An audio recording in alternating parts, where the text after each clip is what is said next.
अगर आप भी चाहते हैं टॉप म्यूजिक भोजपुरी का ऑडियो वीडियो सबसे पहले आप तक पहुंचे, तो लाल बटन को दबाकर चैनल को सब्सक्राइब करें और साथ में बेल आइकन को दबाना ना भूलें।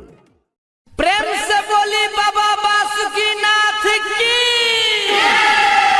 हेलो हेलो हेलो चेक, हमारे जितने भी माता एवं बहन जल ढारने के लिए आए हैं, कृपया लाइन में चले और धक्का धुकी नहीं करे। और हाँ, एक जरूरी सूचना, यहाँ पे लफुओं का टोली आ चुका है, आप लोग सावधानी से रहे और बाबा का नारा लगाते चले। डीजे सूरज तिवारी। बोल का नारा है, बाबा एक सहारा है, बोल का नारा है, बाबा एक सहारा है, बाबा नगर ये दूर है, जाना भी जरूर है, बाबा नगर ये दूर है, जाना भी जरूर है। घर हमारे हवे जिला मोतिहारी, धारे बजल हम सबसे आगारी।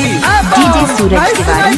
क्या बोल रहे हैं? घर हमारे हवे जिला सूरज तिवारी। हेलो, थोड़ा साउंड कम करो।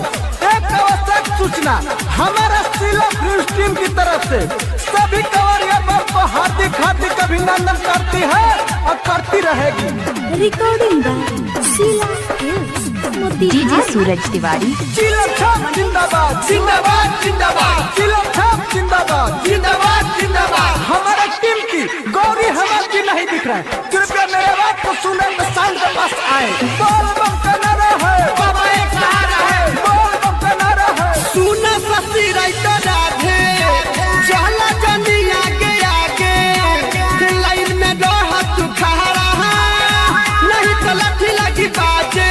ऐसा सिसी नहीं मानिएगा, लाइन में चलिए, लाइन में। हाँ हाँ, सुनो ससी राइतो राधे, चलो ना तू आगे आगे, लाइन में रह तू खड़ा है, नहीं तो डंडा लगी बाजे।